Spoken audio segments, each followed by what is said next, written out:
جیسا کہ آپ جانتے ہیں، میں یو پی میں ایک گاؤں میں پیدا ہوا اور زیادہ عمر میری اسی گاؤں میں بیتی۔ یہ گاؤں چاروں طرف ہرا بھرا تھا، چاروں طرف پیڑ تھے، کھیت تھے، ہر طرف بس نیچر کا ماحول، ایک ندی بھی وہاں تھی۔ تو میری سوچ کا ڈیولپمنٹ جو ہے وہ ہوا نیچر میں۔ اکثر لوگ مجھ سے پوچھتے ہیں کہ آپ کس سے متاثر ہوئے، کس عالم سے؟ تو میں کہتا ہوں کہ میں تو ایسا کوئی عالم نہیں جانتا نہیں، میرا فکر جو بنا ہے وہ نیچر نے بنایا۔ دیکھیے، لیکن نیچر میں بننا یہی کافی نہیں تھا، نہ میرے لیے نہ کسی کے لیے۔ مثلا میں ایک مثال دیتا ہوں۔ ایک اردو کے ایک شاعر تھے، وہ پڑھے لکھے تھے وہ، تو انہوں نے ایک شعر کہا تھا، سانس سے اشجار کے نکلے نہ گر خالص ہوا، باغ عمر آدمی کا خشک ہو نخل برار۔ یہ شعر بہت دنوں تک میں جانتا تھا، پڑھتا تھا، لیکن اس کا جو اصل راز ہے وہ میں کبھی جان نہیں پایا۔ اس وقت جانا جب میں نے سائنس پڑھی، کیونکہ دیکھیے ہم سانس لیتے ہیں تو بچپن سے ہم یہی سمجھتے تھے کہ سانس لیتے ہیں ہوا میں، سانس لیتے ہیں ہوا میں۔ اسی کو شاعر نے کہہ دیا کہ سانس سے اشجار کے نکلے گر خالص ہوا، گر خالص ہوا ہم لیتے ہیں۔ حالانکہ ایک بہت ہی بڑا نظام ہے کہ درختوں پر سورج کے ملنے سے، سورج کی روشنی سے ایک بہت بڑی فیکٹری چلتی ہے جس کو کہتے ہیں فوٹو سنتھیسس۔ اس سے آکسیجن نکلتی ہے کا مطلب ایکسٹریکٹ ہو کر،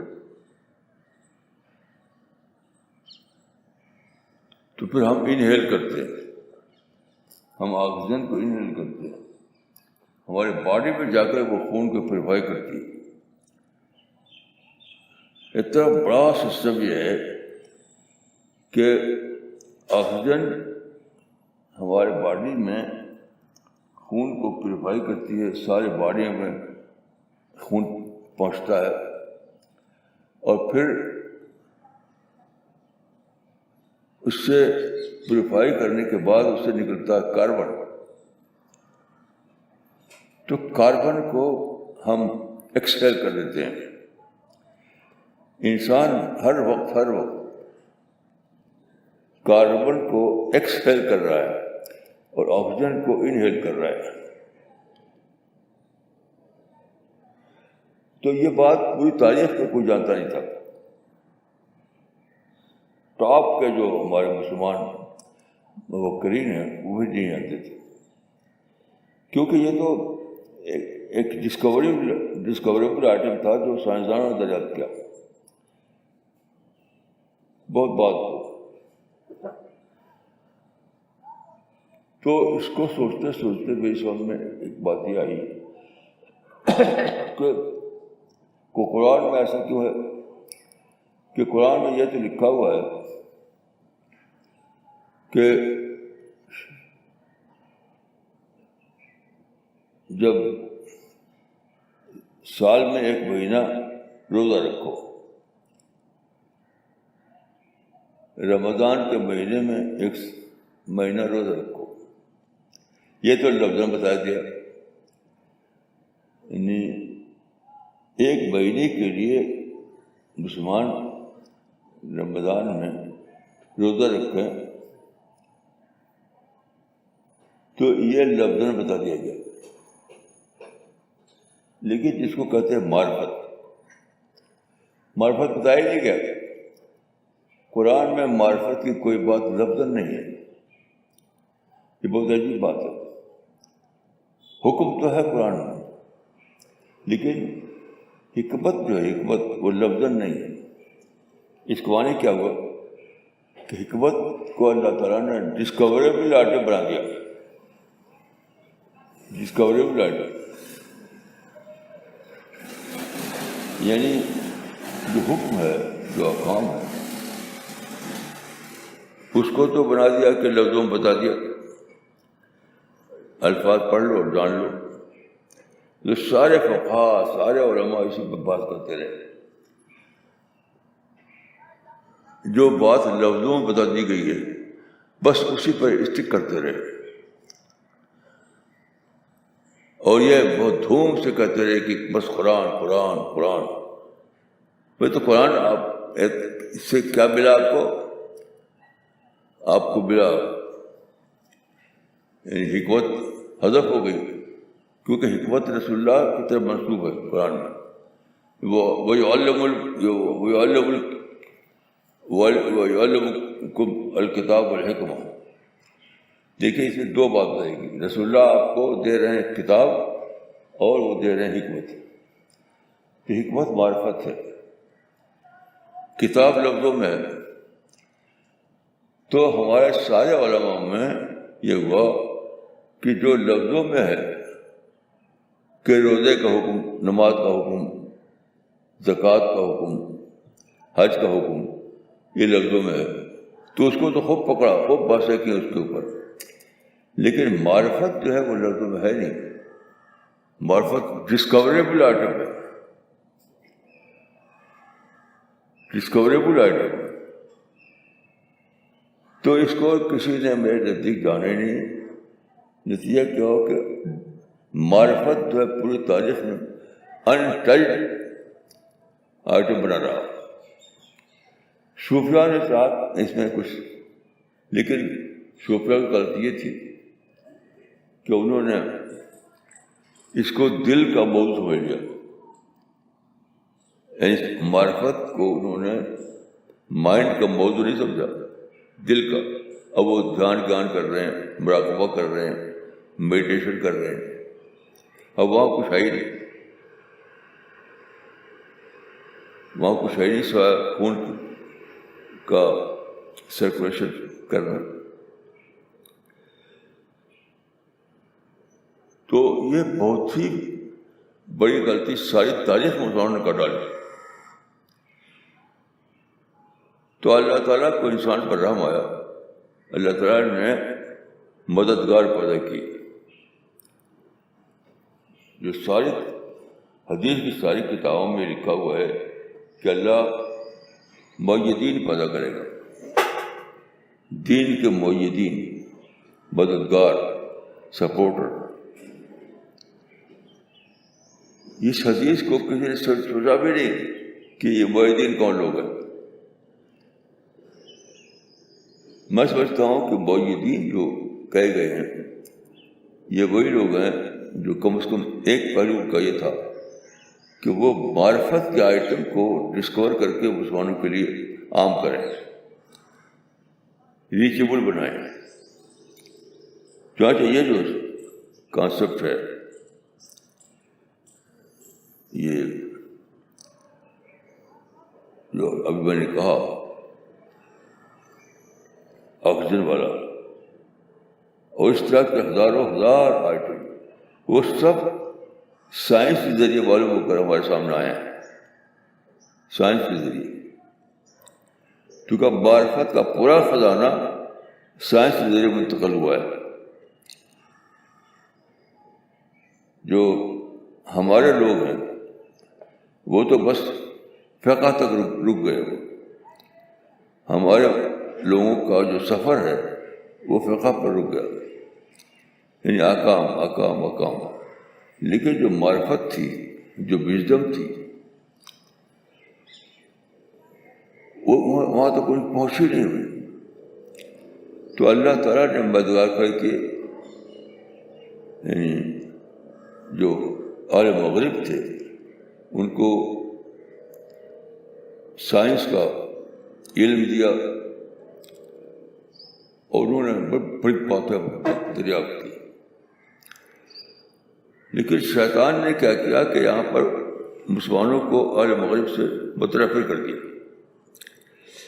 مسلمانوں میں انہیں ایسی قابل فہم غلطی کی ہے اور سارے ہی لوگ اس میں شریک ہیں.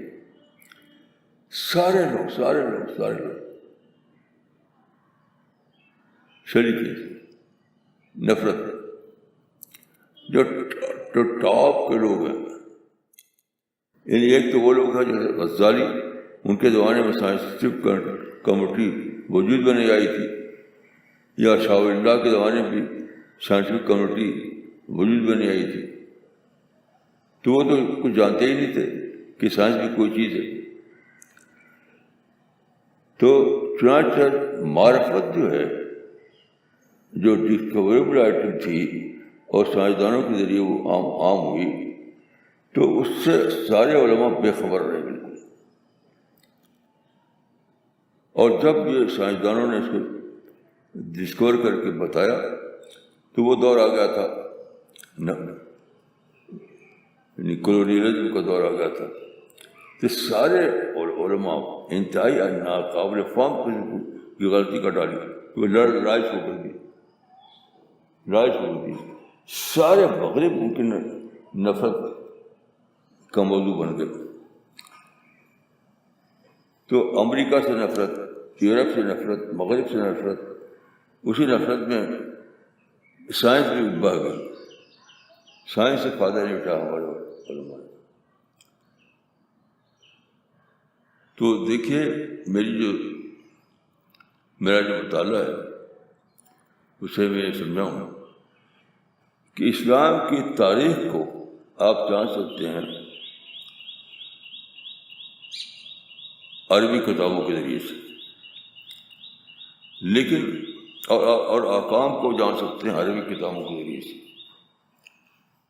لیکن جو معرفت کی بات ہے وہ ناممکن ہے کہ آپ کو صرف عربی کتابوں سے حاصل ہو جائے.